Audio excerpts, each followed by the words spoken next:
there, welcome to NTV English News Bulletin. I am Bhavana Casey. In the beginning, we have the headlines.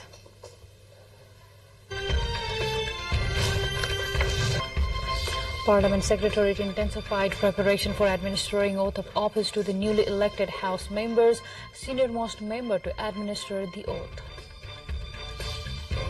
Parties busy with internal homework for government formation as President Bhandari gives 7 days Korea test launch of a satellite a day after South Korean authorities detected missile launches. South's military refused to divulge details.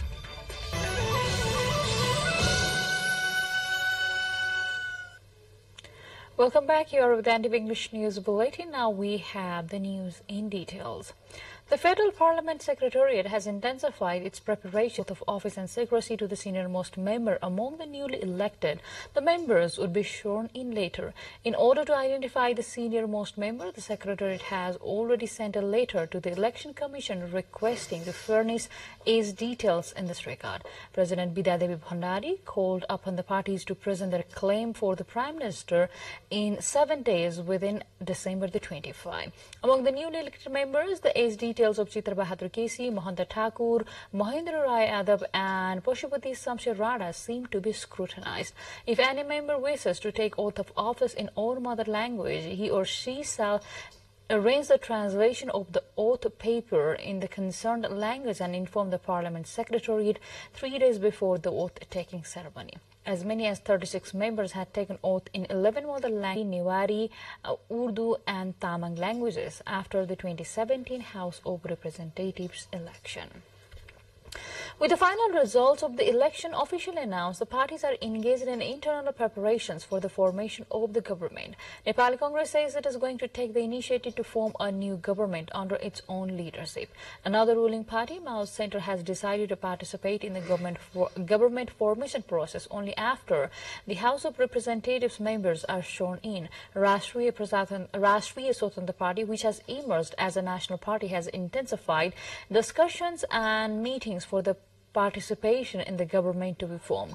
Janamat Party and Lokatantrik Samajwadi Party, which emerged as new parties, have already agreed to participate in the coalition government.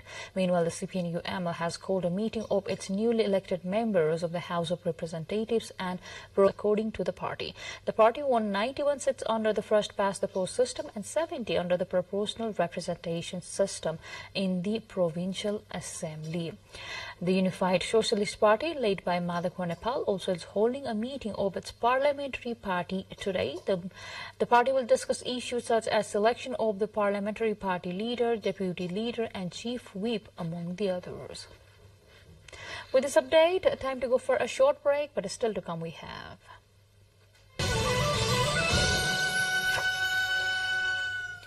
Welcome back. You are with NTV English News Bulletin. Now to more updates. North Korea tested the launch of a satellite on Sunday, state media reported early Monday, a day after South Korean authorities detected missile launches. Pyongyang's Korean Central News Agency published 2 still images, one showing a rocket launch and one composite image which appears to show black and white pictures of Earth sent back from satellite. None of these images have been independently verified. Meanwhile, South Korea's military has refused to confirm whether North Korea's missile launch on Sunday was a test for its satellite development. However, a spokesperson for analyzing the details. Now on to next update. The death toll in the suspected toxic liquor consumption in the eastern Indian state of Bihar rose to 84. The deaths were first reported last Tuesday from Saran district, about 60 kilometers north of Patna. The area has been hit hard by the incident, with 38 people succumbed to the consumption of the liquor as of Sunday. Bihar is a dry state and there is a complete ban on the sale and consumption of alcohol since 2016. However, deaths due to the consumption of the illicit liquor in the state are reported often. Local media said the actual death toll could be much higher, as some families of toxic alcohol victims are afraid of legal action and rush to arrange funerals without an autopsy. With this update, time to go for another break, but still to come we have. Welcome back. You are with NTV English News Bulletin. Now to more updates. Nearly a dozen people were seriously injured when a flight to Hawaii was rocked by severe turbulence on Sunday, about 30 minutes outside Honolulu, an emergency response agency said. 11 people on the Hawaiian Airlines flight from Phoenix were taken to multiple emergency rooms in serious condition, and 9 others were transported in stable condition. The agency said the wounds included a serious head injury, bruising, and loss of consciousness. Thomas Wogan, a meteorologist with the National Weather Service, that included Oahu and areas that would have included the flight path at the time of the incident.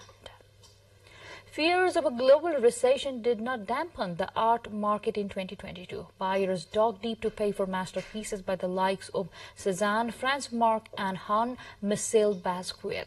According to a report by Investment Bank, sales topped $65.1 billion in 2021, and galleries at art fairs like Frieze London were hoping for a similar bumper business this year. Sotheby's embraced the trend, launching its own NFT marketplace last year. The auction house reported $100 million in NFT sales in 2021. Well, with this, we come to the end of this English News Bulletin. But before we say goodbye, let's have a quick reminder of the Parliament Secretariat intensified preparation for administering oath of office to the newly elected House members, senior-most member to administer the oath. Party is busy with internal homework for government formation as President Bhandari gives 7 days time. The party is also to choose their parliamentary party leader. North Korea tests launch of a satellite a day after South Korean authorities detected missile launches. South's military refused to divulge details. And Messi-led Argentina wins its 3rd World Cup title in a pulsating final, defeats defending champions France 4-2 on penalties.